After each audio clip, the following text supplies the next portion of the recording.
It is Thursday, May 30th, 2024, and you're watching the MMA Eco Live podcast. I'm your host, as usual, Chris Presnell, owner of MMA Ecosystem.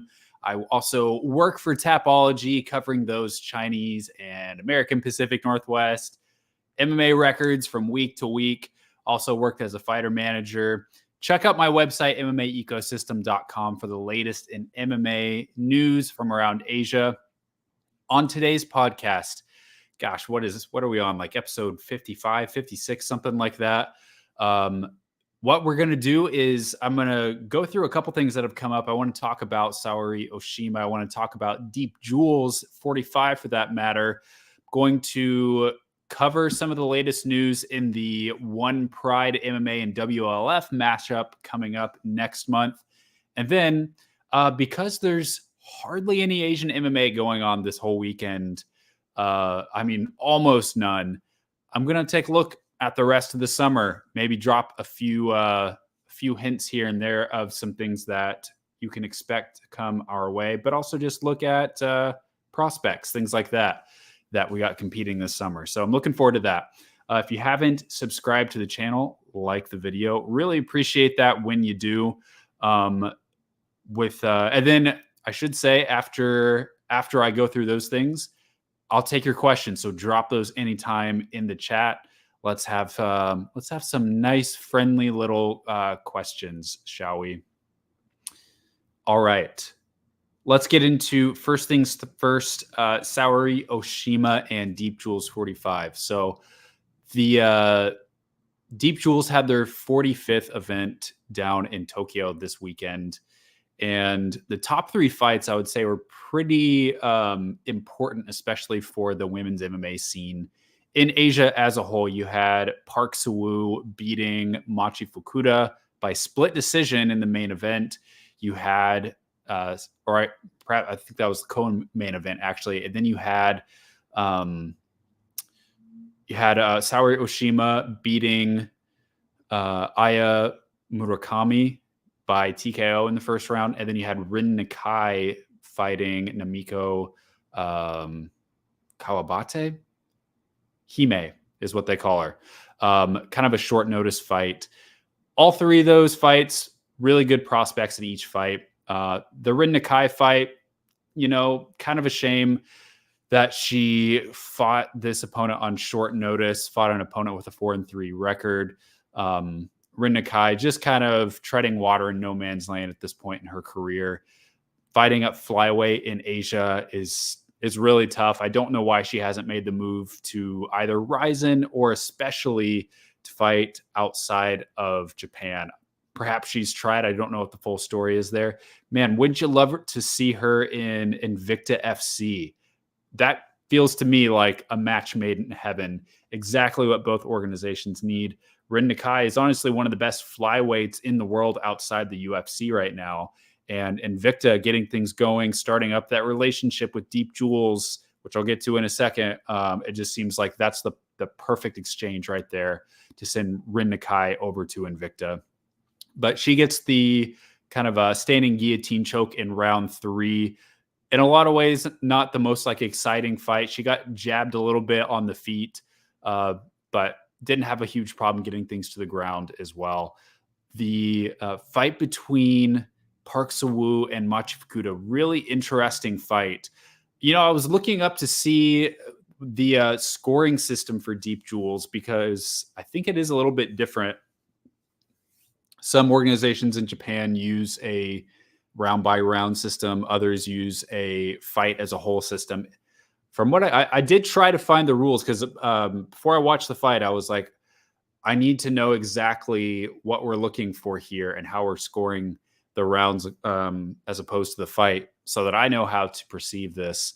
And best I could tell, it looked like Deep uses, whole fight scoring. And the other interesting thing for title fights, looks like they use 5 judges instead of 3, which I think is a good call. I wish that they would just make the fights 5-minute rounds. The whole reason, or at least part of the reason, part of it was also just to create more of a spectacle, more of a headlining event for, a combat sports event, but making fights 5-minute rounds, part of that is so that there's less controversy about who the winner is. Ideally, over the course of 5 rounds, there's a greater chance for a finish. There's more opportunity if one fighter does have an advantage over the other, that over 5 rounds, hopefully that's a little bit more clear. As you and I know, it isn't always, but I think that having 5 judges in general is a good idea for fights. I mean, I guess you can, however much your budget is for judges, I say just add more judges and try to be as accurate as we can. But yeah, overall, the fight goes to Park Seo-woo by split decision. It looks like 4 of the judges had it for her. 1 of the judges had it for Machi Fukuda. I think personally, what it comes down to is that first round. I could have seen the first time I saw it, I actually scored it for Park Seo-woo. It seemed like on the feet, she kept on landing that high kick over and over and over again. And then she also got the takedowns, some takedowns as well. Round 2 seemed a little bit more clear for Fukuda. Round 3 seemed the clearest for Park, nearly getting the submission by rear naked choke with about 2 minutes left. So, I originally had kind of counted Fukuda out. I thought that her wrestling was a little bit one-dimensional and that Park Seo-woo was a couple levels above her. I thought that this was too much too soon for Machi Fukuda, especially coming off of a loss. But I was wrong. She performed really well in that fight and perhaps could have won the fight. Of course, this is me trying to find on the internet where the rules for deep jewels and deep are, so I know how to score the fight. I may be missing something there, but it seemed to me like I thought Fukuda could have won that. Either way, Park Seo-woo, she's got to be. I feel like she could. She's what, 32 years old. A spot on Contender Series wouldn't be out of the question. Honestly, I say just slot her right into the UFC. She's a strawweight. She's Korean. I feel like the UFC doesn't have much to lose by signing her. She's one of the best strawweight prospects in the whole world outside of the US or outside of the UFC. So I say give her a shot. I think that she's proven a lot already. In the main event, we had Saori Oshima versus Aya Murakami, and Oshima able to finish the fight in round 1 by ground and pound, takes down Murakami, finishes the fight with punches. Not much more you can say about the fight there. Oshima, the better fighter. This is so confusing to me why deep jewels would have the same title, but one for the deep organization, one for the deep jewels organization. That was the microweight. Yeah, the microweight title, which I'm not sure how many I think that's maybe, what would that be, like 40 kgs or 45 kgs, something like that. I think around 97 pounds. So the absolute lightest that you'll see in professional MMA. But Saori Oshima, if she can consistently hang with atom weights or put on weight, I think that she could be she could rise to the top of the atom weight, global ranking system. Atom weight is a pretty disjointed system. It's like, where do the best atom weights fight? Do they fight in Ryzen? Sorta. Do they fight in Invicta? Yes, when Invicta is active. I know also like Combate has a handful of atom weights as well. Then there's others that are just kind of scattered here and there. I'm waiting for, Bellator is not going to start an atom weight division. So far, I feel like Invicta has just the whole playing field open just to sign more and more atom weights and create the world's true atom weight division, which the timing is perfect for that, because Invicta will not only bring over, they've not only signed Saori Oshima, but she will fight in Invicta FC 55 June 28th against Andressa Romero. that was posted on the ticketing website for Invicta FC earlier today. So she has her fight booked. She's fighting a 6-4 Brazilian in Romero. So I think this is, at first glance, I thought this was a little bit of a mismatch towards Oshima, but at the same time, this is kind of up a weight class for her, so she may have a little bit of a size disadvantage. I think it's probably a pretty well-made match, and I'm excited to see it. Also on that card, you have Yoko Higashi, who competed in the PFL's featherweight season last year. She's going to be fighting Taylor Guardado, Las Vegas fighter, at bantamweight. So she's dropping back down to bantamweight. Before that, she'd fought in Deep Jewels, Pancrase. She's getting a little bit older. I think she's maybe 38 years old. But you have those two Japanese fighters on the Invicta card, which is, I mean, great for so many reasons. Invicta is back. MMA as a whole is a lot more healthy when Invicta is active and running.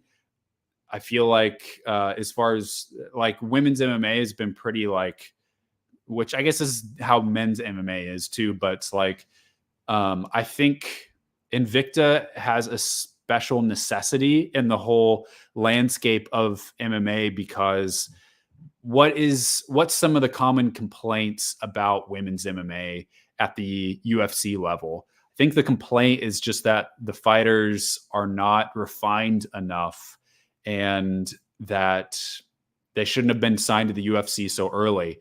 The problem is that the UFC needs like healthy divisions, and so they're signing fighters when they just have a couple fights and haven't really developed their games. I mean, look at the kinds of, like when the UFC signs a male prospect from the regional scene that even doesn't go through the Contender Series, but just signs them outright.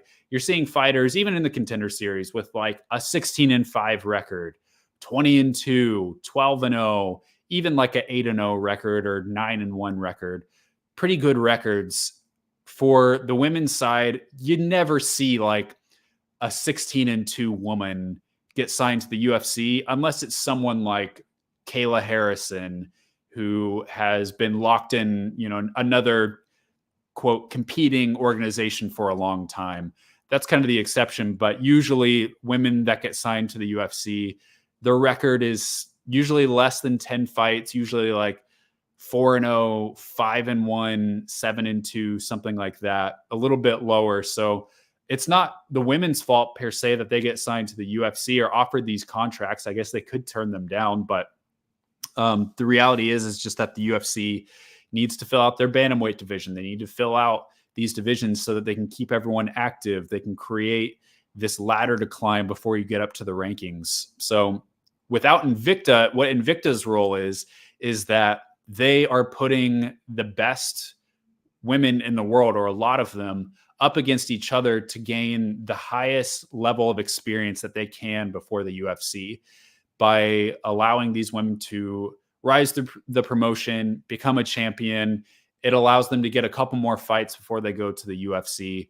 And especially now that Invicta is not on UFC Fight Pass, to where their fighters may not be quite as accessible to the UFC, I think that may actually work in their favor to be able to develop themselves as a promotion and develop the fighters as well. So it's kind of this problem that women's MMA has that I think eventually will correct itself. But while we're still like just 10 years into women in the UFC, it's still just taking time to really fill things out and ensure that we have women that are of the highest possible quality. And there are a lot of really high quality female fighters in the UFC, don't get me wrong. But there are a lot also that are just a few fights into their career. So that's great news, Saori Oshima. I think that she should do well in Invicta. I would love to see, like at first when I heard that Oshima was going to Invicta, especially, I heard a couple days ago that she was going to be on this June 28th card. My hope was that she'd be matched up against someone like Jillian DeCourcy. I'm a huge Jillian DeCourcy. I guess I can call myself a fan. Obviously, if I'm covering an event, I'm neutral, but outside of the event. I would love to see her get to fight in a big fight like that. She has been campaigning for a long time to fight against my mind's blanking. She's been calling out a lot of the top atom weights in the world. Jillian, of course, Seika Izawa, she's been wanting to fight her for a long time to kind of get the opportunity to prove that she's the best at atom weight. So hopefully Invicta can stay active. They're saying every 6 weeks. Let's do it. Let's see if they can pull it off. We should know a distribution deal tomorrow for that. All right. Let's take a look at this One Pride WLF show. Or on second thought, let's actually go into the summer forecast, because what I can do is I can take a little pit stop while we're doing that on WLF Bali show, One Pride Bali show. Let me share with you my screen. I'm not going to go through every single thing on here, but I do want you to kind of get a feel for what we're up against this summer. Now, keep in mind that August is still not really filled out as a whole. In terms of Asian MMA, we probably won't know that for the next couple weeks. We do have, I'm highlighting this prospect here, Carlo Bumina Ong, fighting in One Friday Fights. I think from what I've seen so far, he's a guy to watch from the Philippines. I would think if he wins this fight at Friday Fight 65, that one will probably offer him a contract.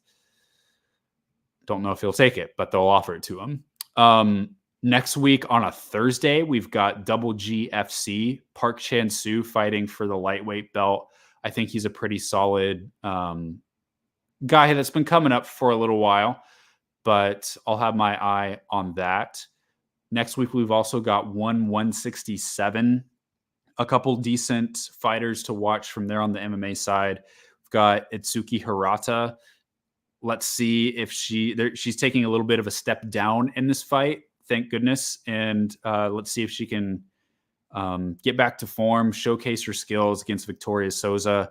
Denise Zambawanga versus Noelle Grandjean. Actually, that fight has warmed up on me a little bit. Just thinking through the different skill sets there, I still think that Zambawanga takes that. But that would be really interesting if Grandjean would win that fight. That would kind of muck up the atomweight title picture a little bit, with Zambawanga, potentially losing out her title fight against Stamp Fairtex. But that could be really interesting. And then next week as well, we've got Puja Tomar. She's going to be making her UFC debut against Hayana Dos Santos, who is the last Invicta atomweight champion. Speaking of Invicta's atomweight division.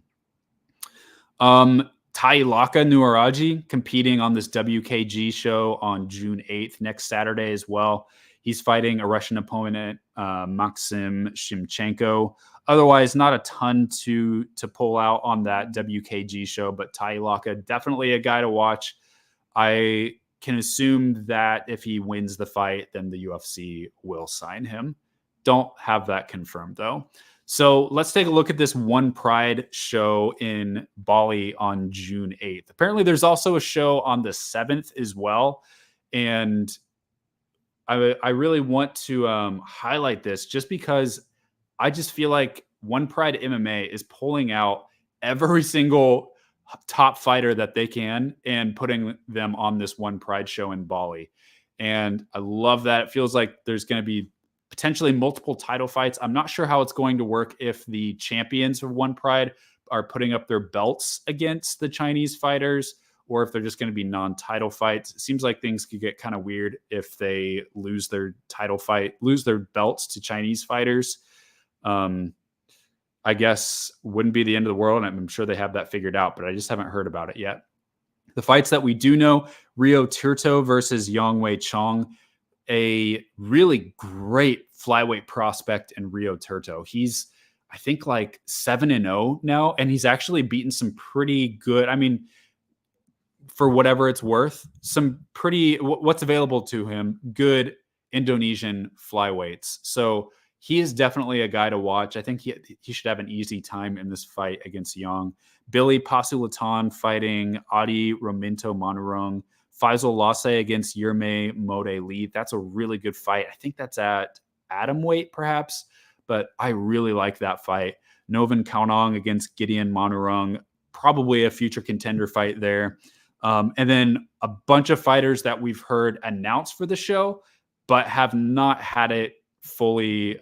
We don't know their opponents yet. All of these have been announced by the promotion, and just, I mean, totally stacked lineup. If we're talking about future Indonesian fighters to be in the UFC or signed to Road to UFC, probably the majority of them are on this list here. We've got Denny Dafa, Gugun Guzman, the bantamweight champion, Ronald Siahan, the lightweight champion, Rama Supandi, Mario Satyamirawan, Sukma Pirwara Aditya, Windri Patalima, the welterweight champion, and Firman Muharram, the featherweight champion. So I believe that's 4 champions you have fighting at this event.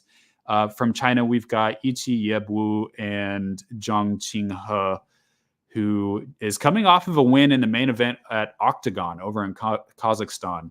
I don't know who else that they're going to bring over. Overall, I expect probably the Indonesians will have the better overall roster at this event, just because of, WLF has a good roster, but they are kind of splitting a lot of the best prospects between them and JCK. They're also just staying really active right now. They're doing like 2 shows a month, like one show at home and then 1 co-promoted show. So they're staying really busy. And because of that, I don't know if they're going to have access to like all their best fighters like One Pride will. I want to share this other image that I saw earlier today. This is from a Chinese fighter named Wu Zatsubieka. He's apparently competing at this One Pride show. So this, he posted this on Instagram, and I haven't seen this anywhere else, but this would imply that Windri Patalima will be fighting Wu Zatsubieka. If we're lining up fighter to fighter as the opponents, which I don't know why you would necessarily make this poster and it not correspond that way. Honestly, I don't even know who these 2 Chinese guys are in the front. I could probably figure it out, but they're not guys that I just instantly recognized. So yeah, Wu Zatsubieka, if it works out like this, he would be fighting Windri Patalima, which I think would be a really great fight. I would still maybe favor Patalima in that. It seems like, Wu Zatsubieka, he can fight at like featherweight, sometimes lightweight. So this would be a big step up in weight for him. Really surprised to see that. Either way, it's 2 really experienced guys. And I think especially for Patalima, this would be a great fight for him, just to continue to grow and showcase his skills. Both guys are Road to UFC alums. So thought that was interesting. Let's go back to our... I expect the rest of these fights will probably be announced any day. We should probably get even everything next Monday at the absolute latest. I'm always annoyed when promotions wait until the week of to announce the fights, but it is what it is. Going back to our summer, June, I mean, it's not just the UFC that has a stacked June. It's Asian MMA as a whole. You see, we got Ryzen on, it's technically the 9th where I'm at. It's going to be the evening of the 8th. You got Kyoji Horiguchi versus Sergio Pettis on there. That is a heck of a scrap. You've got Koike Herbst on there against Juan Archuleta. You've got Red Horse against Spike Carlisle. Patrick Shoasami against Kazuki Tokudome. Mikio Ueda, who just beat Tsuyoshi Tsudario. He's on the card as well. Overall, good stuff from Ryzen. Peter Daniso back in action on the 12th with M2 MMA. That's in Phuket. He's fighting this guy, which I thought was...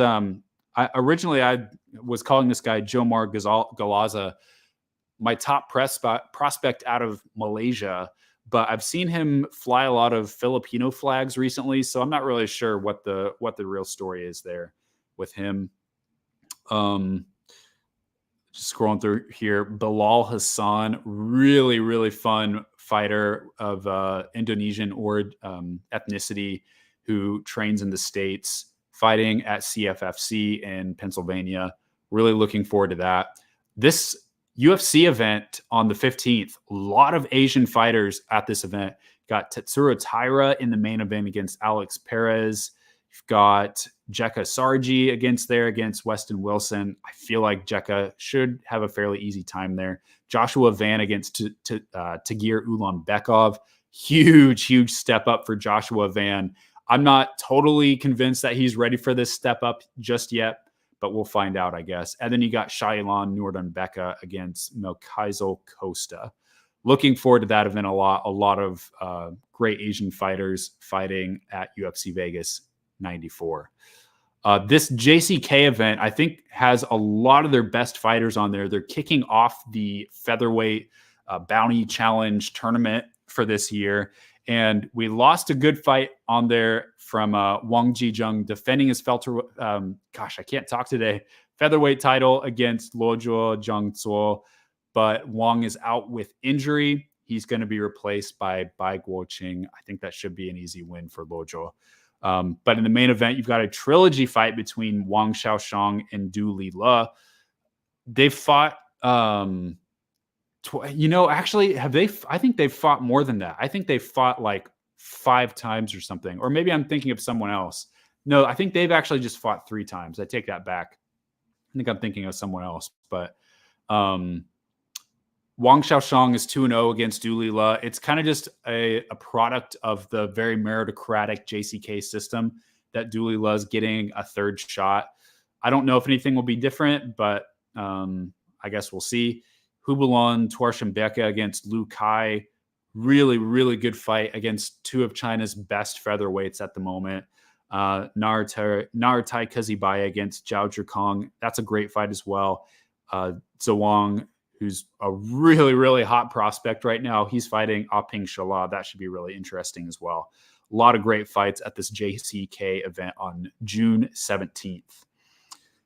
This UFC Riyadh, we've got the finals from the bantamweight season of Road UFC this last year. That's Xiao Long against Lee Chong Ho. Looking forward to that fight. We've also got Kang Kyung Ho on that event as well. So 2 Korean fighters there. Not sure what the bout order is like, if that's going to be, I'm guessing this is probably going to be the first fight of the evening, which will be at like right in prime time for Korea. In the US, that'll be 9 a.m. where I'm at. Looky here on this Bellator Dublin card, you randomly have Shinobu Ota from Ryzen fighting Francesco Nuzzi. That's interesting. The 28th, I did just see today that WLF is doing a China versus Brazil show on when they have kind of just their typical WLF show at the TV studio in Henan. And Ili Jati, this Uyghur model boxer guy, he is going to be fighting on the card. So no opponent yet for him, but they did announce that today. Looking forward to that. And then you've got the Invicta show that same day. 29th, Ray Tsuruya fighting on this huge Chandler versus McGregor card against Carlos Hernandez. That should be just a really fun, scrambly, very flyweighty fight. Looking forward to that. Zombie Fight Night is that same day, the debut promotion for the Korean Zombie. And you got really a lot of pretty good Korean prospects on here. Look at these top 3 fights. You've got Kim Sung-wook, Yoo Sang, Park Jae-hyun. 2 of those guys have fought for Road to UFC before. And I did actually I think Yoo Sang, or he may have a different opponent. I may be wrong on that. But otherwise, and this guy, Park Jae-hyun, he's fighting a Japanese opponent that I think probably has a different name, but that was the name that they posted on the poster, which I thought was really weird. Otherwise, looking forward to see how that promotion affects Korean MMA as a whole. What kind of promotion are they going to be? Are they going to have shows regularly? Are they going to have champions? Is it just going to be a feeder for the UFC? Is it going to be meritocratic, or are they going to just kind of put together a little bit more wacky fights? Are they going to recruit a lot from outside of Korea, or is it going to be mostly for Koreans? Really interesting questions right now. Korean MMA is kind of at a weird place right now. And so I wonder if Zombie Fight Night is going to, what kind of effect that they'll have on that. Let's see. Got Pancrase at the end of June, Kim Sang-won, Naoki Hirata, two good guys to watch from there. Going into July, this one show, got Kang Ji-won on that one, Okre Yoon. So two pretty good Korean prospects on there. Xie Wei against Tatsumitsu Wada, Hiroba Minawa against Jeremy Miyato. So lots of great Asian talent on this One Fight Night 23 card. Looking forward to that. And this is where things will probably start to drop off in terms of what we know. Got a deep show on the 14th. And then the 20th, you got this wacky, like, Korea versus the world card in Las Vegas. This is UFC Vegas 95. Choi Sung-woo, Lee Jung-young, Park Jun-young, and Choi Do-ho all have fights on the card. Not really sure what the story was there, why they just decided to book them all together, or if it was all just coincidence, but I'll definitely be looking forward to that show. Let's see what else we got. Seichiro Ito fighting for the Pancrase flyweight title. He's a solid fighter at flyweight from Japan, a guy that I thought could have been on road to UFC this year. Super Rising on the 28th. Some interesting fights there. The Mikuru Asakura versus Ren Hiramoto fight. That's a big one. Ayumu Khan, at one point, he was rumored to be on road to UFC. Didn't ultimately pan out. Not really sure if that was ever a thing. And then August, my guess would be that Anshul Jubli would come back on this Abu Dhabi show. The rumor was that Anshul Jubli was supposed to fight on the Saudi Arabia card. Not sure what happened there, if it just filled up, but I'm guessing since he wasn't on that one, that they'll put him on this August card. And then, starting to drop off here. Contender Series kicks off on Twin Ho versus Lonar Kavanaugh on the 13th. A great fight between a Vietnamese fighter and then, British-Chinese fighter and Lonar Kavanaugh. That's an incredible fight. Wish they could just sign both guys to the UFC. Contender Series continues. We're going to have some Asian fighters on Contender Series for sure. Watch out for a lot of flimsy Contender Series news. I've been seeing a lot of it. People just posting that this fight is confirmed. This fight is confirmed. And if you'll notice, a lot of those fights either are not panning out or someone comes out and publicly denies it. So like the Yuji Yannick fight, not happening. You look at a couple of these fights, I was like, who reported these fights?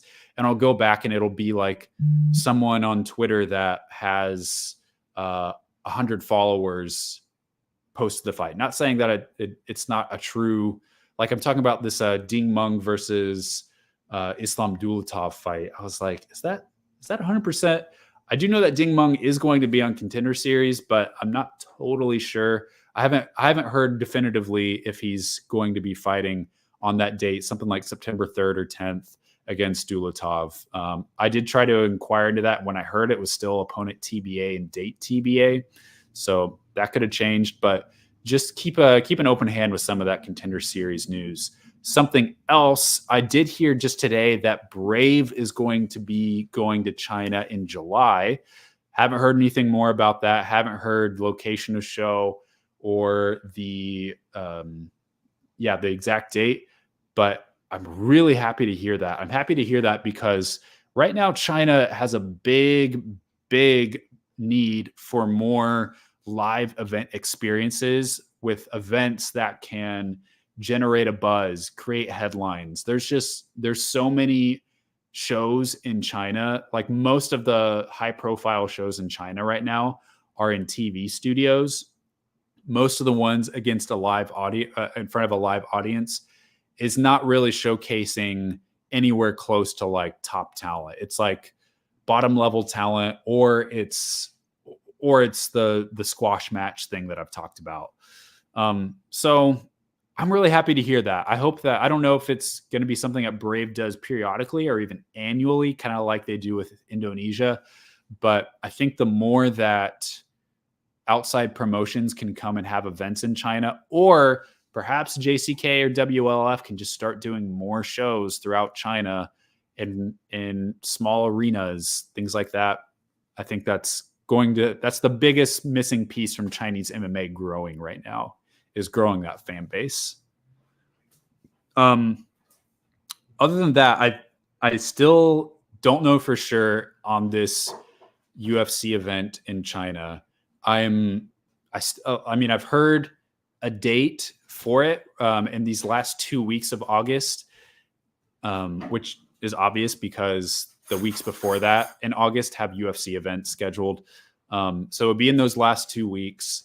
And I've heard that at one point there was a city that was kind of thrown out there, and I've heard some like shakiness on that. So I'm not totally ready to plant my flag down on a date or a city just yet.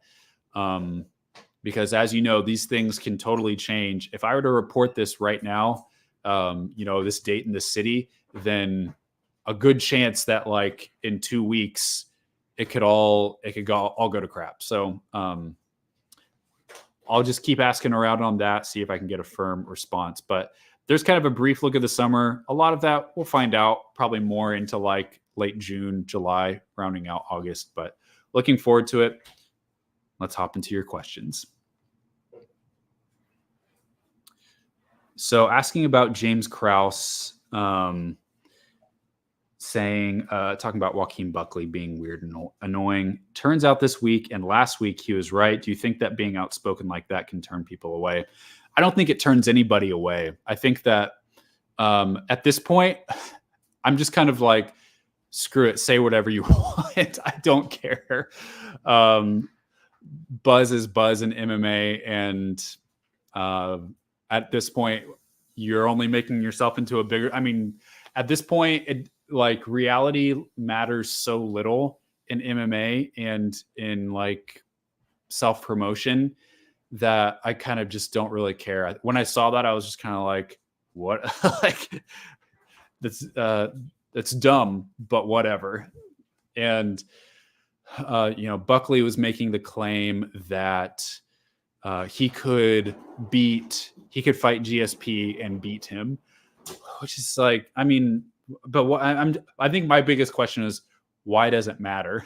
Because GSP is like 45 years old. You're in your prime, and you're a killer too. I mean, Joaquin Buckley is a knockout artist. So, at some point, these like hypothetical arguments against like, could this guy beat this guy, even though that guy's like way out of his prime? I'm just like, I don't know. Like, who like, we're never going to see the fight. And at this point, I'm just like, whatever. It's just hot air, and it just helps to grow your brand, to be honest. I don't think it's going to turn anyone away. I really don't. Do I think here we go, guys. I was hoping someone would ask about this. Do I find the new UFC sponsor Aries Tech embarrassing and also annoying, since the fighters can't get sponsors of their own, but the UFC is using a pseudoscience con job like crypto? Crypto may actually look like one of the more sane sponsors compared to this one. This new one, let me show you. If you guys have not heard of this yet, this is a product that is supposedly supposed to repel or diffract the electromagnetic frequency from your smartphone. Apparently, all of our phones are emitting some kind of frequency that messes with our brain waves. And the UFC fighter that is listed as like one of their sponsored fighters is Macy Barber. I'm not going to take any time to throw shade on Macy Barber here. That's just where we stand right now. But I'm sharing my screen with you. Don't just block EMF, diffract it. Only technology proven to make lasting changes to your health. Not a crystal, not a tinfoil hat, but a real scientific revolution.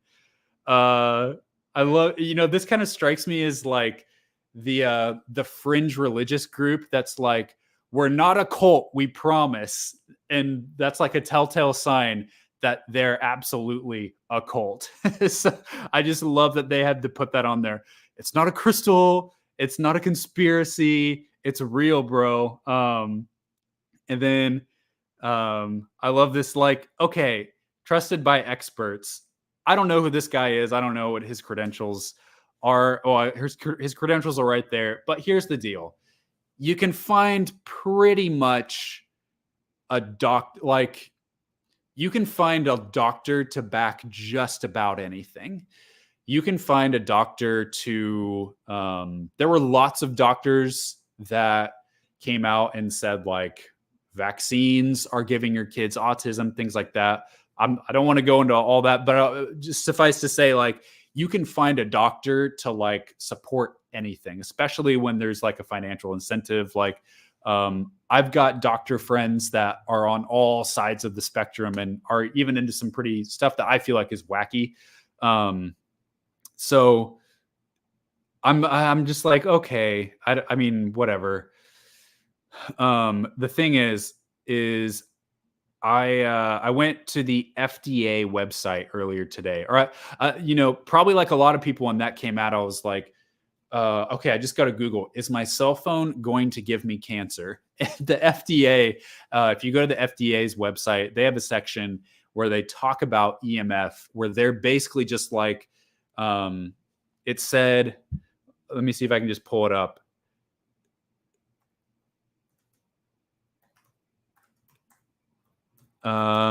They were basically just like, there is absolutely no risk whatsoever. I know this is turning into like a tinfoil hat section, but I think this is really fun. So this is on the FDA website. Some people are concerned that radio frequency energy from cell phones will cause cancer or other serious health problems. Based on the evaluation of the currently available information, the FDA believes that the weight of scientific evidence has not linked exposure to radio frequency energy from cell phone use with any health problems at or below the radio frequency exposure limits set by the FCC. Key points. Cell phones emit low levels of radio frequency energy, a type of non-ionizing radiation. The available scientific data on exposure to radio frequency energy show no categorical proof of any adverse biological effects other than tissue heating. Public health data show no association between exposure to radio frequency energy from cell phone use and health problems.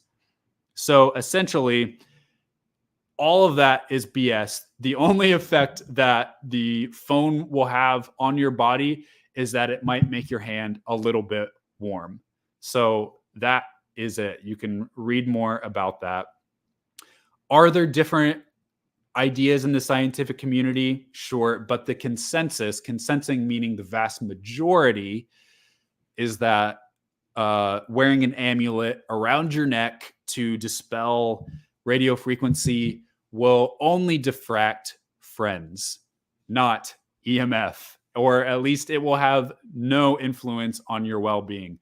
It is a little bit of a brilliant scheme, though, to give people a product and make them buy into something that you're telling them could be life-saving, when there's no way to really verify if it's making any positive effect on you. Or in effect, if it's working, you won't notice anything.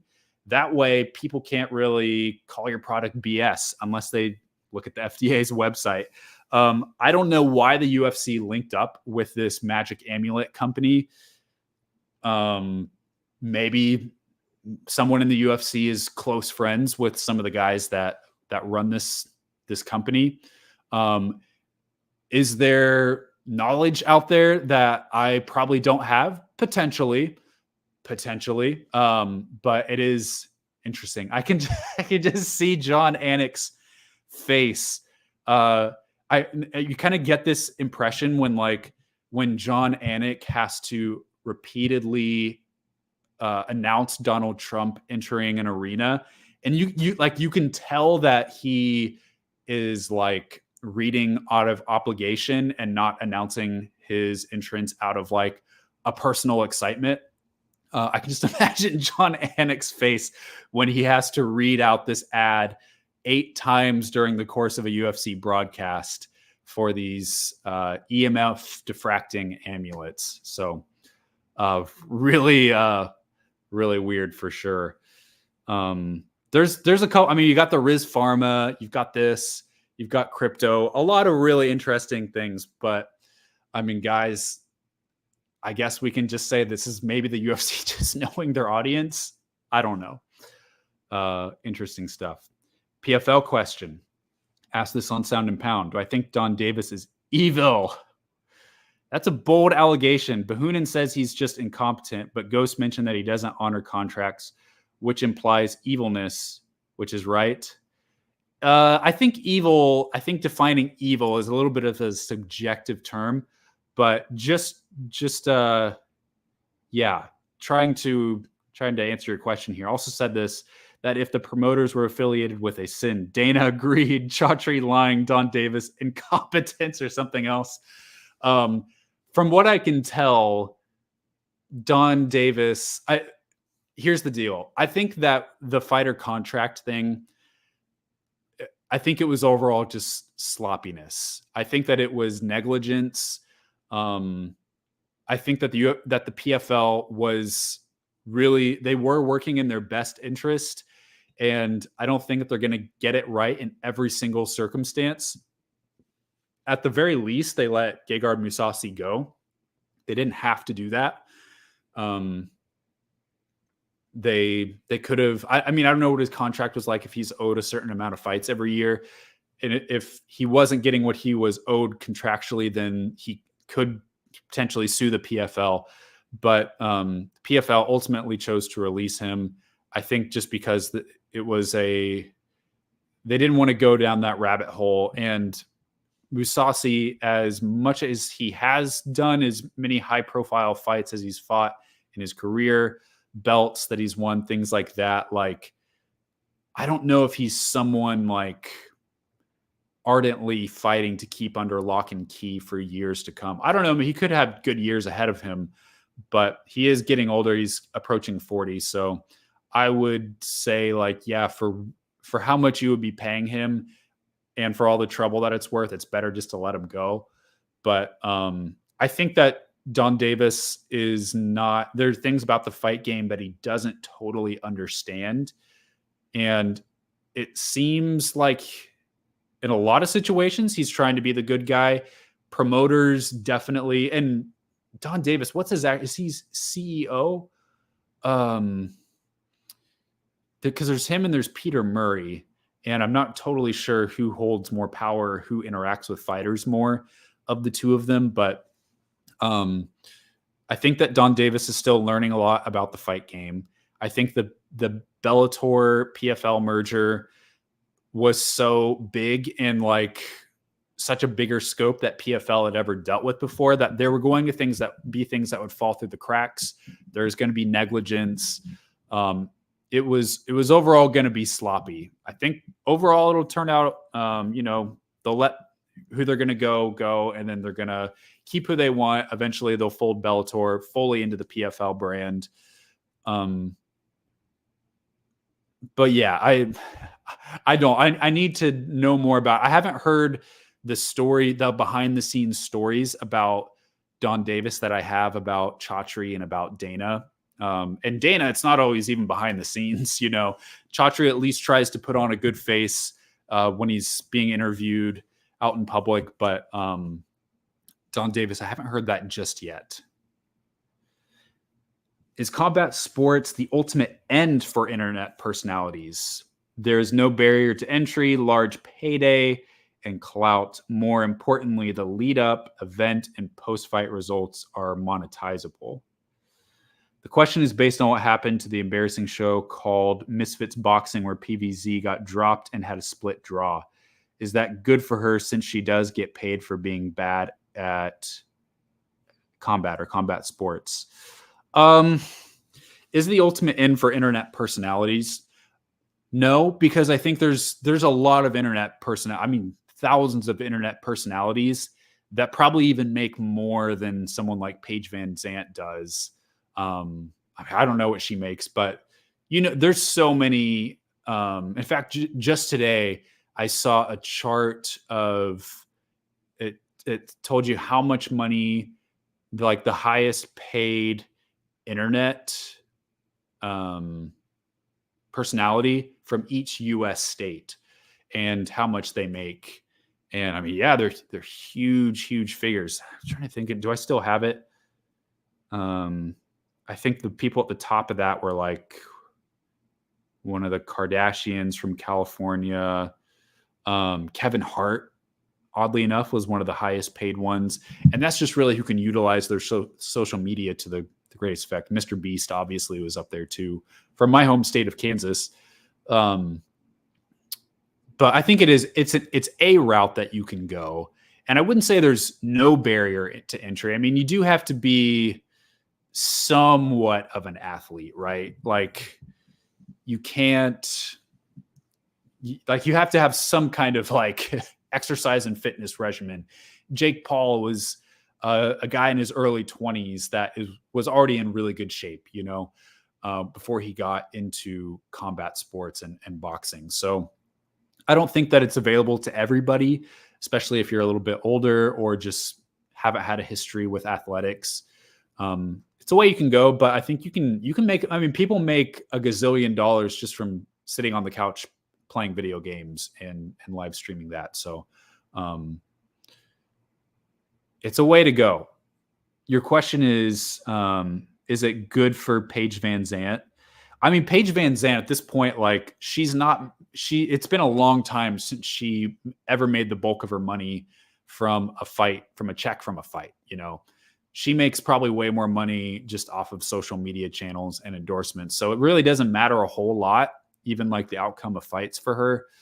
I don't know what she was paid for this boxing fight. I don't know. I didn't watch it. I don't even know where it was, whether those payouts are public or not, but I don't mind it. So look this up on the UFC PI Shanghai website. The new striking coach is named Nathan Epps. Yeah, he has his own YouTube channel, which is good, and his coach Leon Edwards. Good pickup for the PI. Absolutely. I think we talked about this a couple weeks ago too. But yeah, he and Mark Timms. Mark Timms is from City Kickboxing, but Nathan Epps is from England. Don't know much about him. The UFC PI website for Shanghai. I have not been to that website.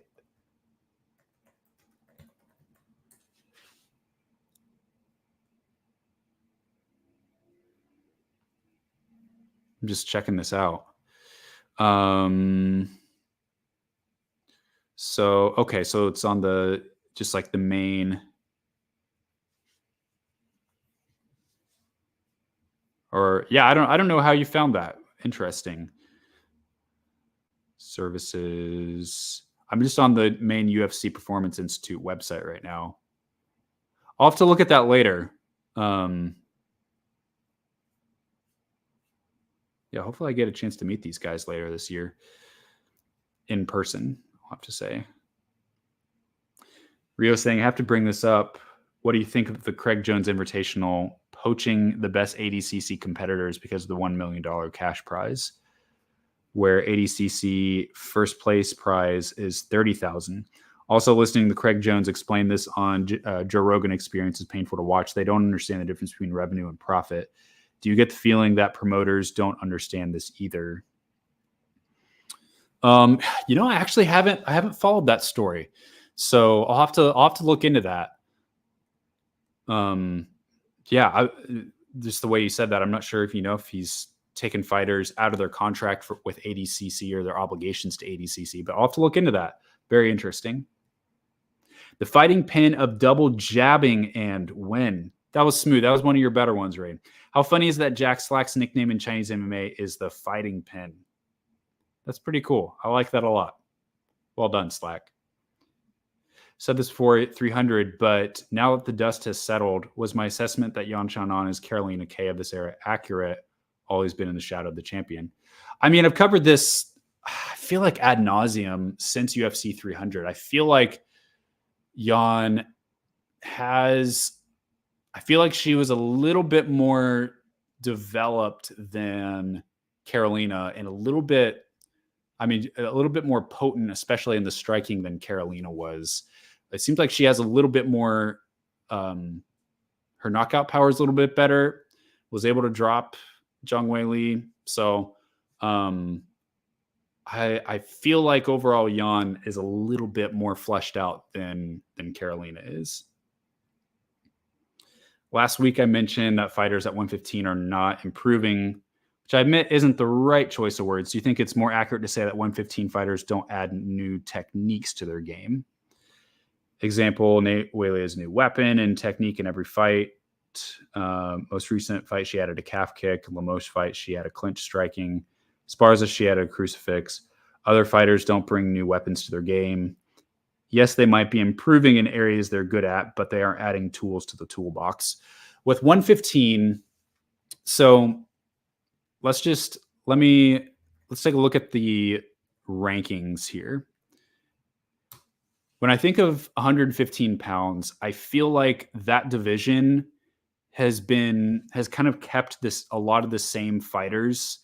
Now there's been some turnover, yeah, but overall it's a little bit of an older division compared to flyweight. So looking at strawweight here, a lot of these fighters have been around for a little while, or they're just a little bit older.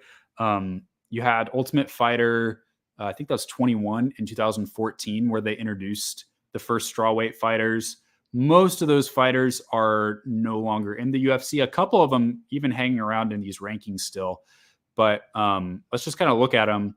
Suarez, I would say, she's actually in her, she's 33 years old or so.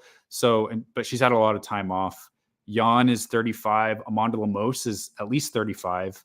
Andrade has been around and ranked probably in the top 5 for a long ass time. Vina Jandiloba, I never know how to say her name. Jandiloba. She is a little bit of an older fighter, upper 30s. Marina Rodriguez, upper 30s as well. She's been ranked for a long time. Mackenzie Dern, she's been ranked for a long time, but not really in the top 5 as much, but she's been around for a while. Amanda Hebos, kind of stuck in this spot, has been for a while. Angela Hill, I almost want to say this is the highest she's been ranked, but she's been in the UFC ever since day one of the strawweight division. Although she did leave to go to Invicta and then came back, but she's been around for a while. Lupe Godina is kind of a fresh face. Tabitha Ricci, fresher face. Luana Pinheiro, don't know if we've seen her hit her ceiling just yet, but kind of stuck here. Yasmin Lucindo, there's a young fighter coming up. Could be in this rankings for a long time. Michelle Watterson Gomez, been around for a long time, upper 30s, probably best days behind her.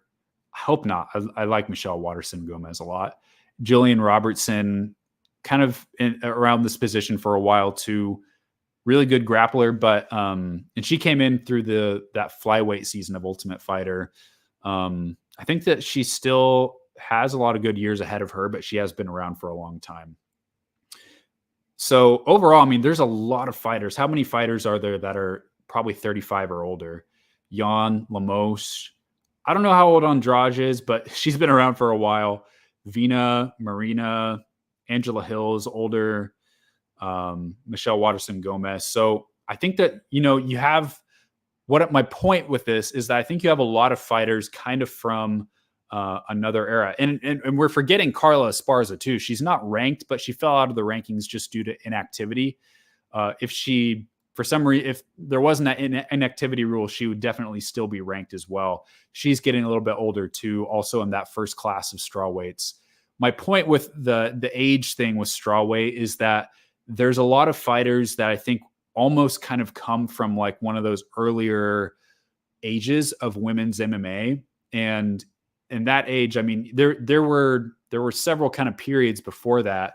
But I think a lot of these older fighters kind of started off with one discipline, started off a little bit one-dimensional, and then have just tried to like add little bits and pieces onto there. And so what your point with like a lot of strawweight fighters being one-dimensional, I mean, yeah, you think about like Mackenzie Dern, Amanda Lemos, Carla Esparza, a lot of them are a little bit one-dimensional. Angela Hill, really good striker, but and she has really filled out her grappling to where, and didn't she just get her first submission win as well? She used to be like all striking, no grappling.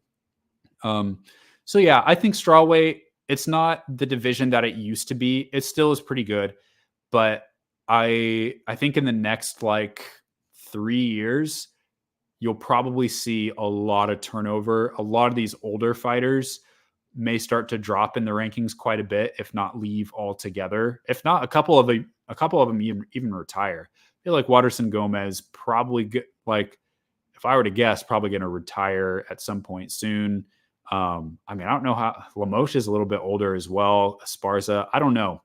But I think that's kind of what you're talking about there. And a lot of it's, especially like for women's MMA in the start, there was a lot more grapplers than strikers that had that like grappling base. And so I think you see that also a lot, especially if you were to like rewind the clock like 7 years in the strawweight division, there'd be a lot of grapplers. There was a lot of like grapple heavy fighters in the original bantamweight division as well in the UFC. But that's slowly changing for sure.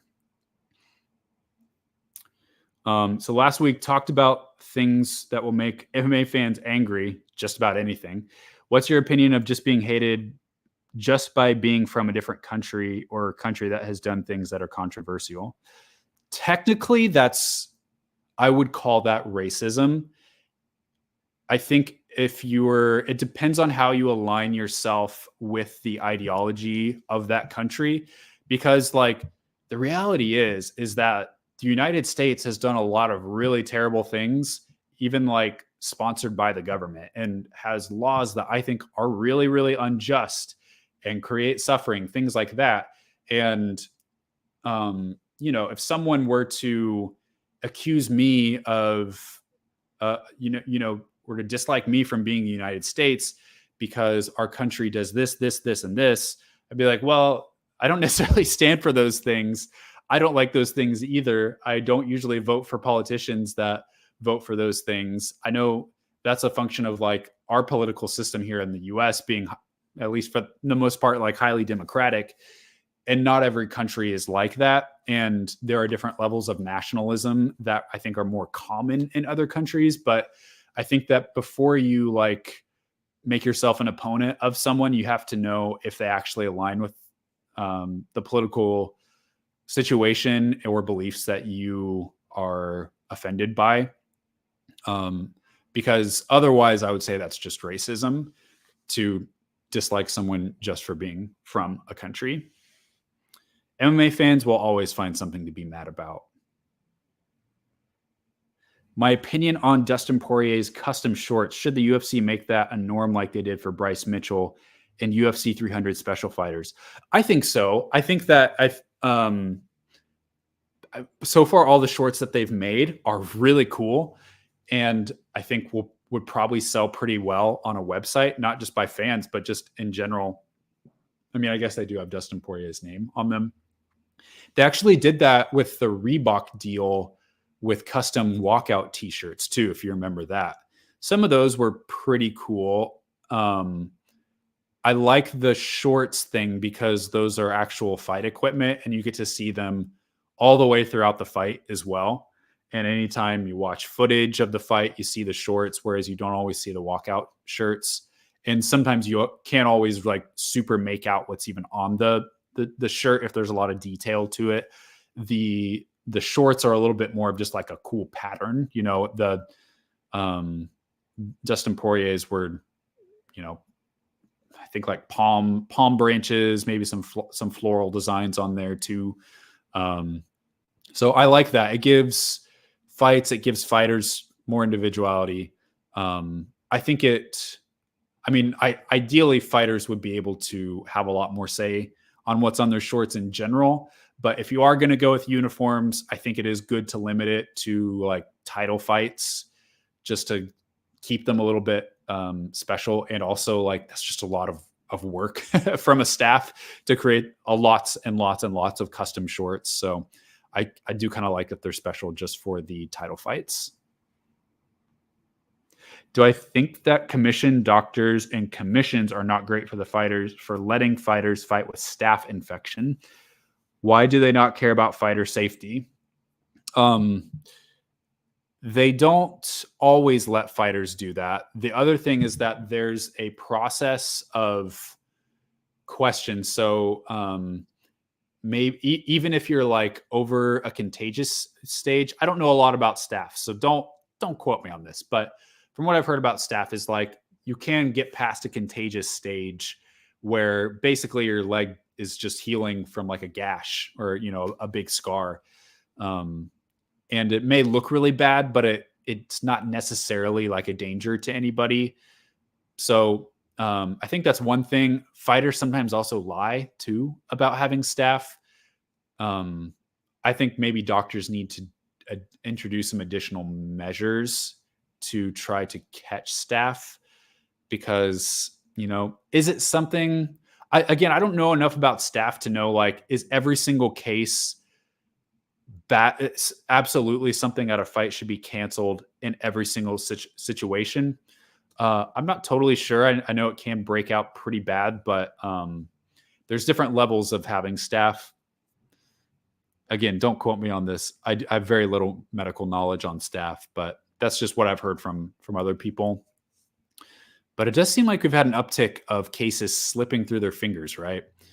If I'm a fighter, though, like, I've gone through a full training camp. I'm not saying I would absolutely lie, but I definitely would love it if a doctor would overlook it, just because I would feel like I can get through this.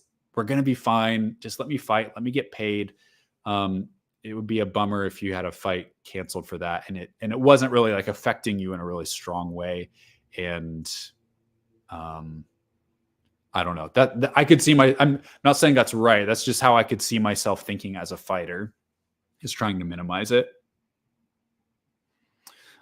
Opinion on Dustin saying that it's important to seek help for mental health issues and that our society often looks down upon that. Is it good to admit that you are not okay, but hard in this toxic community?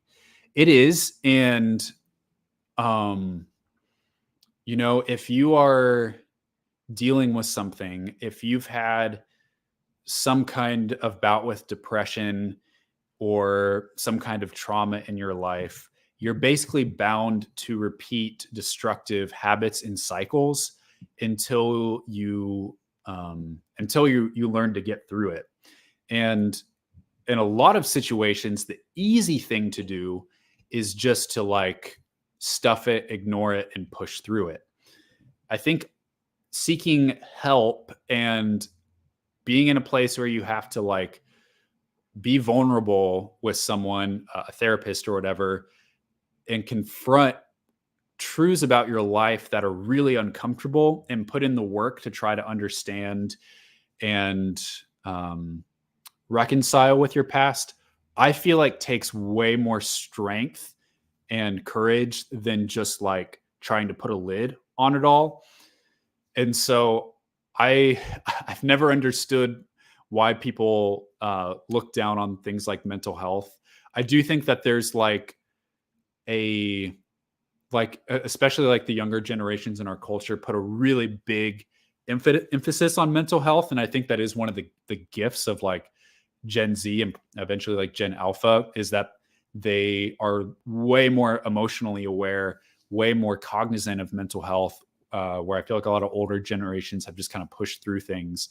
And so that's a gift. I do wonder if there's like a little bit of a, I don't even know balance, because it's going to be different in every situation, but like there are moments when resilience is necessary, but often that resilience comes only after we've gone through something, we've worked through the trauma, we've unpacked things, and we've become stronger out of it. So, and to do that, you have to have an awareness of mental health. But are there situations where it's like, yeah, we have to just in this situation, we just have to push through and hope for the best, be resilient? Absolutely. But there's so much nuance to that. But I've seen a therapist several times. I've seen several different therapists. I'm probably just going to start meeting with one again this summer to work through stuff. And I'm really excited about it. There's also a side of me that like, I'm just like, like I don't always want to just like tread through all these things again. And that's where it goes back to like, there's something inside for me that says, I want to just like push through this. I don't want to like see a therapist for an hour and a half every week or every 2 weeks and pay for it and have to have these like weighty conversations and be cross-examined head to toe. Like that can be draining for sure. But I am definitely like, I feel like way more resilient and able to meet challenges better because I've worked with therapists and tried to work on mental health. So not everyone has resources to even know like, how do I find a therapist? How do I work on my mental health? But I do think we'll get to a point in our culture where that is even more normalized. But it definitely, like MMA culture, there's a couple people that really talk about it, and you see like, you look at how people's careers went and you wonder if they would have had better support early to deal with some of the pressures of MMA, if maybe they could have had a more enjoyable and even longer career. Yeah, I think it's great that he's bringing that up. Kaposa said this, but this is the worst era to be knocked out as a fighter, because they will create memes and make fun of someone's failure and get content about it. Yeah. And almost kind of the flip side of the last question of like, yeah, it's also the fan base that's not always great for fighters' mental health. I mean, that is something that as a fighter, as soon as you like get even a tiny bit of notoriety, you have to understand that every time you step in that cage, you are, I don't even want to say consenting, but like functionally consenting to be memed. I mean, it's just plain and simple. You're consenting that this is a possibility of you entering this fight. It's not only that you'll suffer defeat, medically have to deal with everything that comes from that, but that things could be on repeat over and over. You could get mocked over and over again. I think that's one thing that, like, if I was a fighter, I would have to work through that and prepare for that really early in my career, knowing that like I could get to a point where people make fun of the way that I talk. People could make fun of my beliefs. People could make fun of my fighting style, my physique. I mean, everything is on the menu for MMA fans to make fun of. And you do have to build up some resilience and work through like, how am I going to be able to push past that? Is that setting limits for myself on social media? Is that keeping a really, really tight barrier around me so that I can't always see those things? Is that joining in? Honestly, is that, am I going to be someone that just like takes my fighting totally seriously, but doesn't take myself too seriously to where like I just let that roll off my shoulder? I don't know.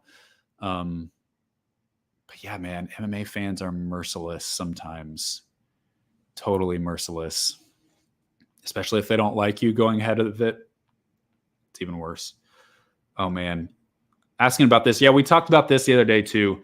about MMA Orbit run by Logan offered, still copy and paste stuff from Aaron Bronstetter. How do we make him accountable for these actions? Because it's despicable, right? I already know what you're talking about. You said I could tag you, but I already saw that. And so I know what's going on there. I think like the best thing that you can do is, and I think the most ethical thing that you could do is just to like mute or block. Basically like cut yourself off from giving any kind of engagement. I think like ridiculing and I don't know where people are. I know I just said like, if you're a fighter, like you're opening yourself up to getting memed, and whether even controversial or not, with this, it's like you're clearly like displaying a little bit of a lack of professionalism here. And in most jobs, if you're not professional, you're not doing your job well, you have like your manager to answer for. If you're in the MMA media and you're just kind of running your own ship, you have no manager except for yourself, then if you're not doing a good job with your job, then you're going to have like scores of people on the internet that you don't even know coming after you. So that's another thing that as media, you have to be okay with.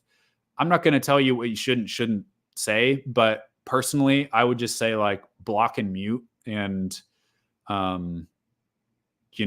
just cut off the engagement, because if someone's engagement dips, either they're going to quit altogether or they're going to realize I've done something wrong.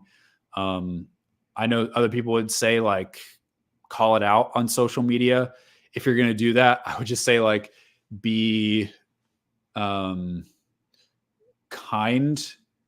while calling it out, because I don't know. I'm like, yeah, you may have messed up, but like, I just am always wary about like, do we complain about toxic cultures while still like pumping it right back into the system? So, hey man, would appreciate if you didn't copy and paste. Like you should just like, hey man, you should write your own original things. It is sometimes hard when it's like, it's like one short sentence and then a list of fights. It's like, okay, how many different ways are there to say that a fight is happening? There's not a lot when we do it over and over again, but like with his case, it literally was like parentheses, 5 rounds, exclamation point, parenthesis. So it was like pretty obvious there, but yeah, up to you. Slack talked about adding new tools while being good is also very risky. He mentioned that Holloway and Whaley are fearless and willing to experiment. It's justified for fighters not to add things that they might not be good at because it's against the best in the world. Is something you agree with? Good to have polar opposite approaches. I think it's okay to continue to allow one skill set to define your MMA game, but I think you can continue to polish the edges of that and allow more space for you to be effective at that. For example, like if you're going to be someone who's trying to wrestle as soon as the fight starts, that's going to affect your hand position. That's going to affect your distance. And if you're going to try to like really, really lean all the way into being the best striker that you can be, then that's going to affect your distance and hand position as well. So like it could pull you. And we've seen this time and time again where fighters will try to add things to their overall skill set and then start to actually get away from what made them good in the first place. And then they'll kind of plateau.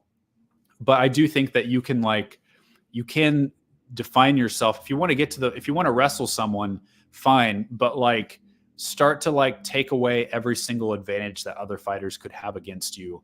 Start every single like weakness that could come into play. Start to take those things away. Allow yourself more opportunities to fight, to figure out how to get the fight to the ground.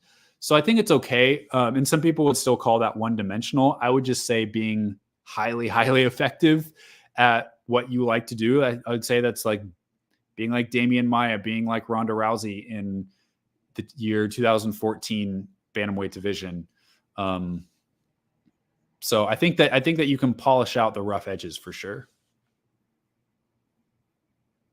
So yeah, UFC also has a sponsor called Riz Pharma, which is a hair loss treatment for men that have low testosterone, also for male enhancement. And you said you think crypto is a scam, Riz Pharma is a scam, this radio frequency sponsor is a scam. UFC is just exploiting the fighters at this point for disallowing sponsors. Yeah, I didn't even look into Riz Pharma, what they actually do. But that totally checks out. I mean, Riz is just, it's one of those words that's going to become obsolete. If it hasn't already, it's going to become totally obsolete in like a year. I don't know. I mean, it's just like there is just, I think sometimes we underestimate how much pseudoscience and is in like overall UFC culture, which is, I would say, a part of the bigger culture of like bro science, bro culture. And it just, when you think about all the other things, like the kinds of other things that UFC fans are frequently into, it checks out these like these things that like play off of conspiracy theories. They play off of male insecurity, right? Hair loss, male enhancement.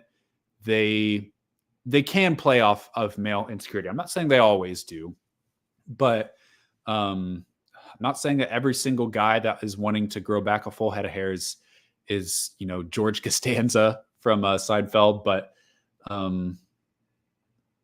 it does play off of that. So I think that honestly, that's like a really smart sponsor for the UFC to sign.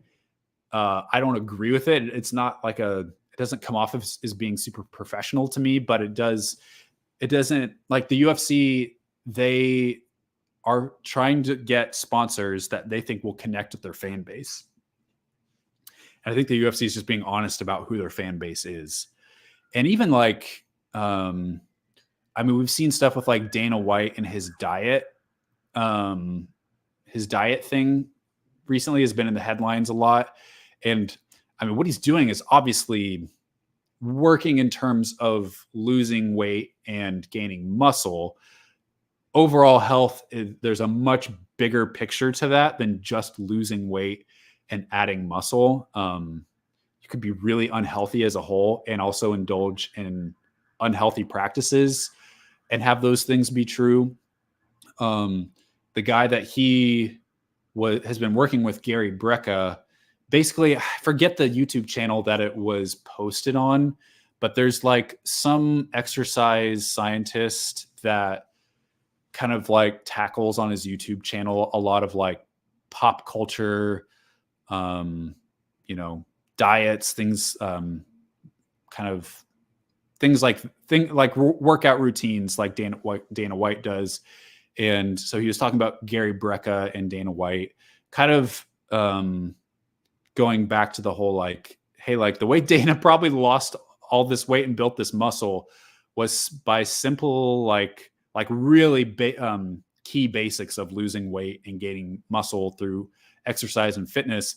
And all these extra flashy things, all these like infrared beds and cold plunges, things like that are just like very, very marginal effects.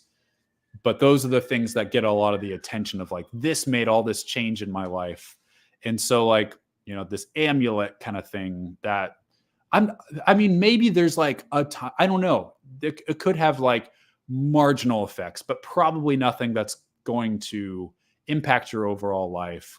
It's definitely not going to prevent you from having cancer or dying, but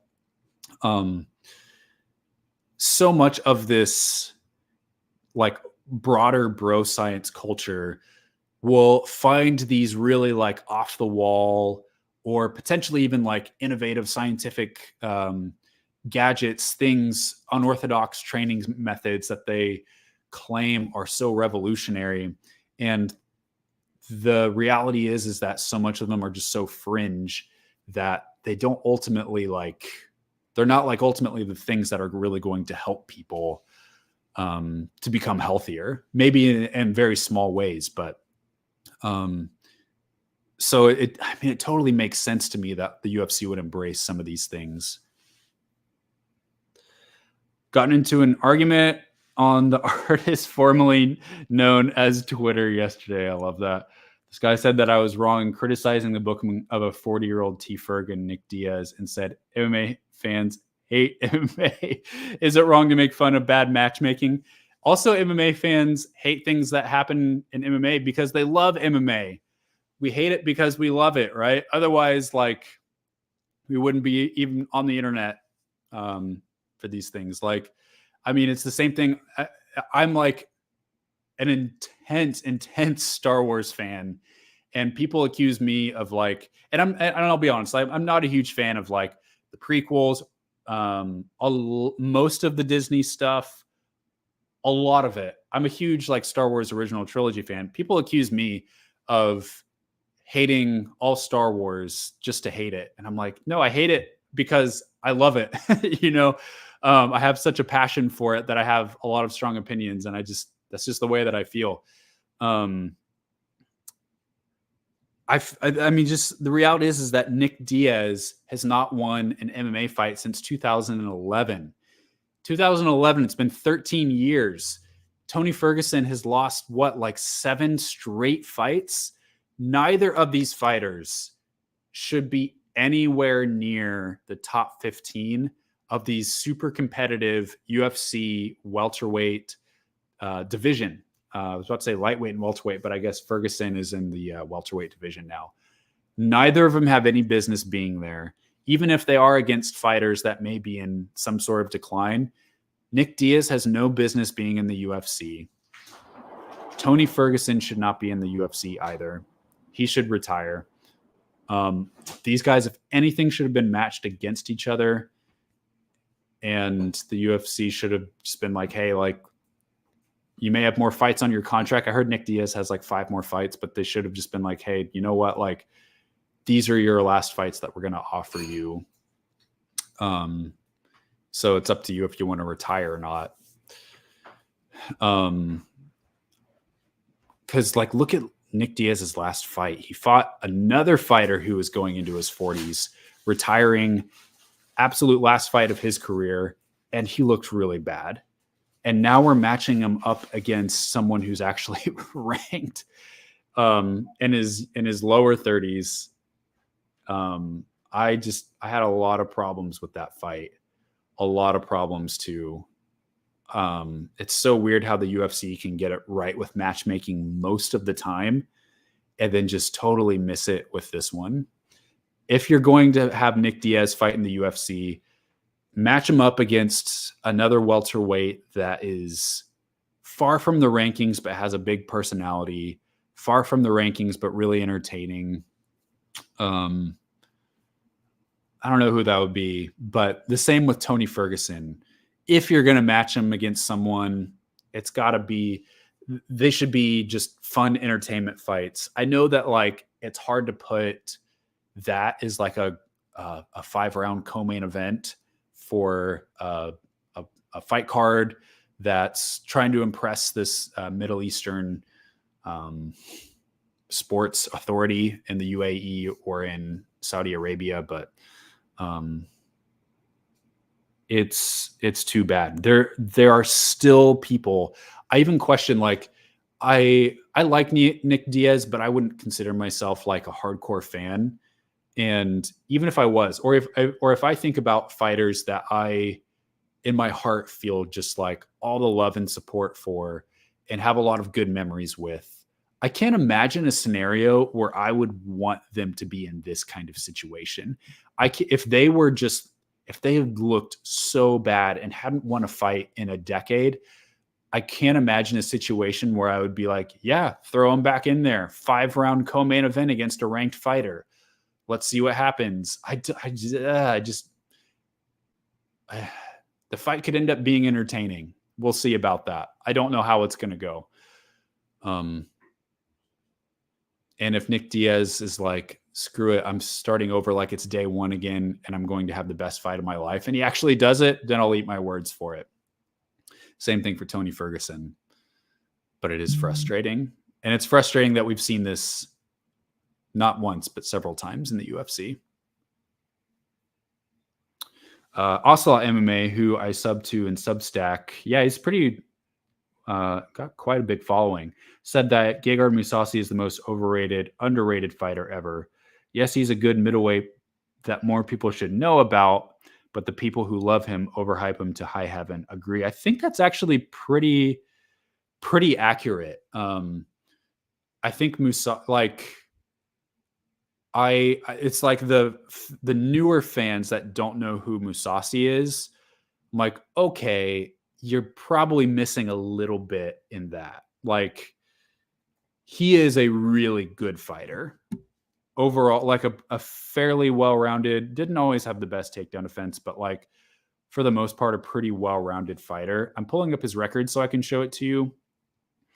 The guy has been around forever. He's fought a bajillion times, has a pretty good record to show for it. He's held belts in multiple big promotions, had it in a Bellator, in Dream, and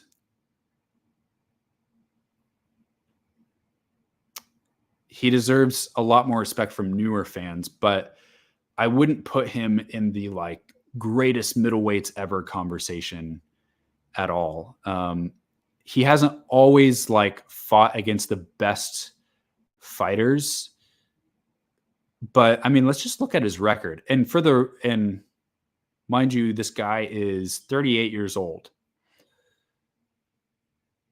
Let's just kind of shoot from the bottom here. I mean, you see all these wins.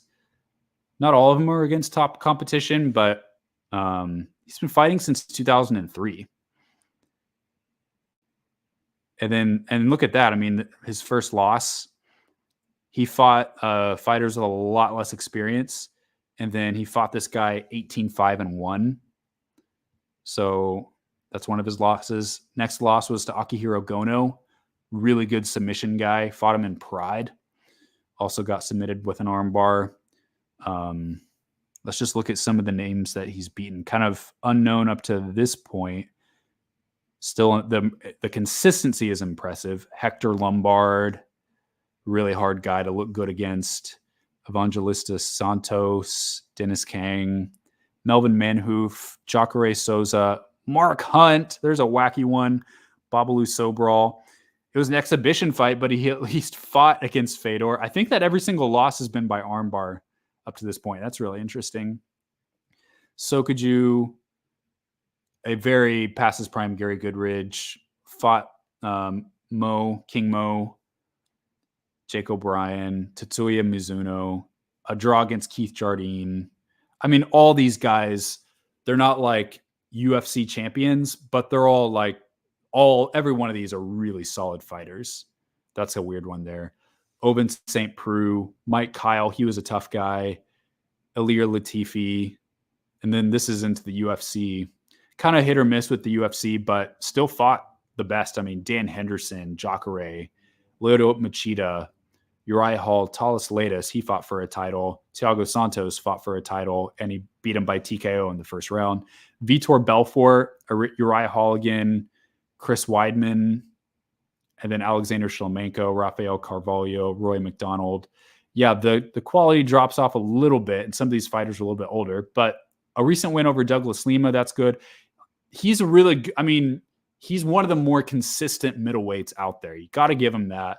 He's fought a who's who of fighters, some former wins over some former UFC champions, maybe again, a little past their prime, but I agree that he was a little bit overrated. Some of those fights were close, but definitely like a really solid middleweight for sure.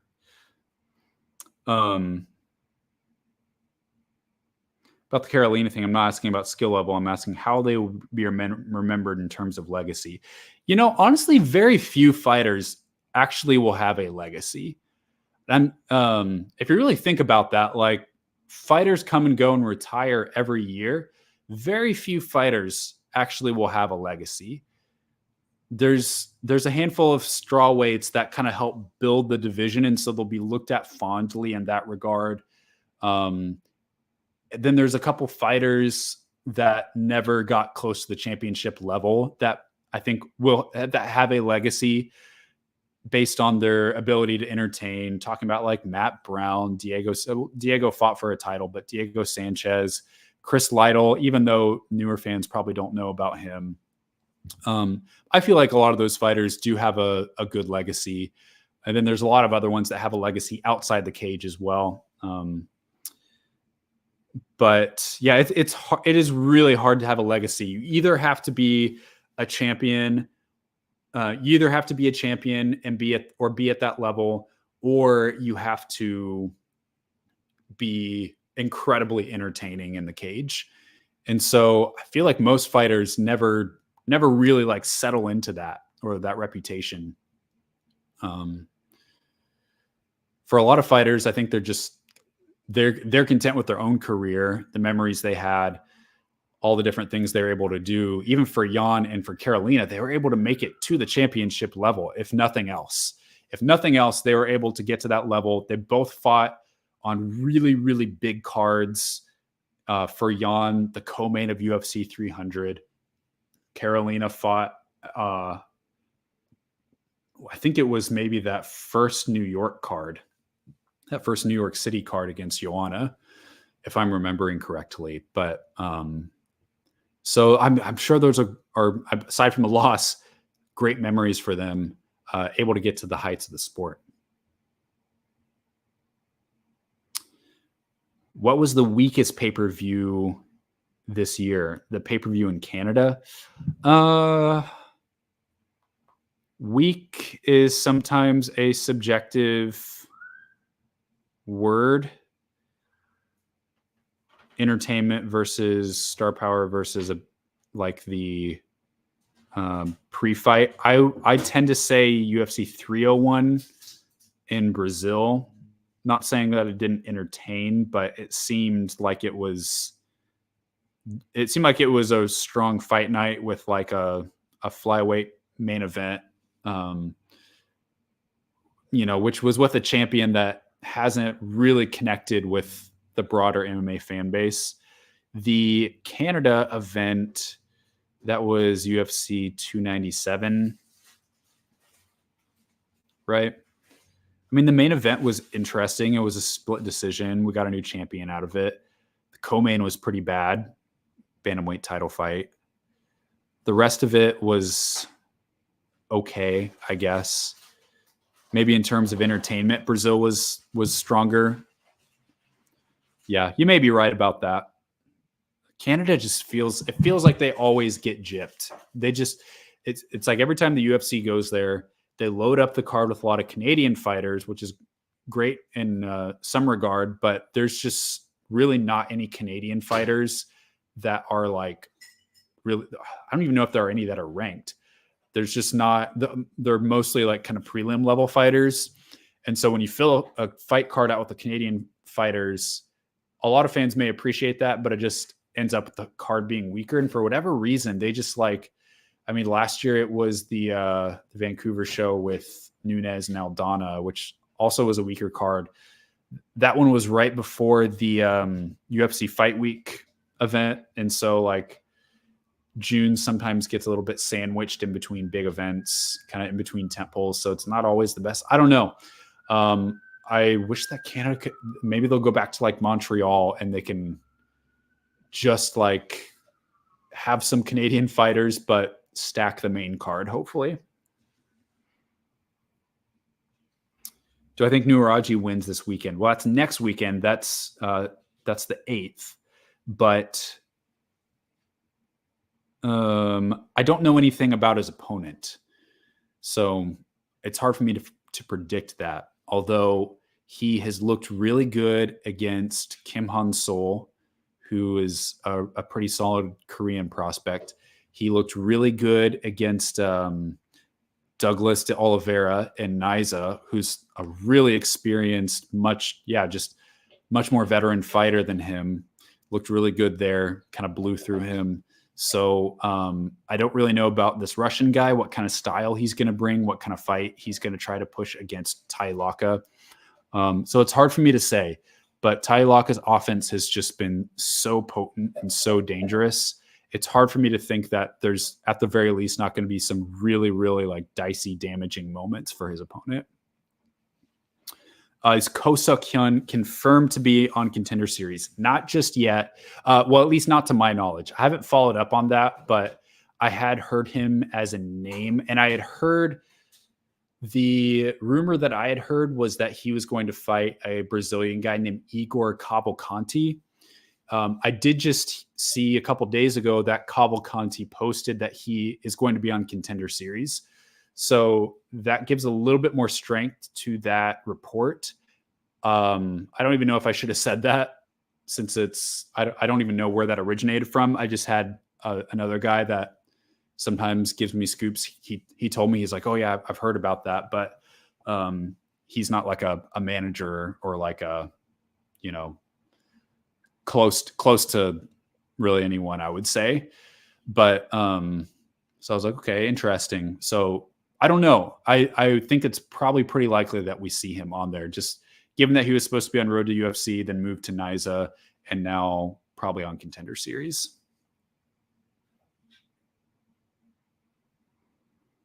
Let's see.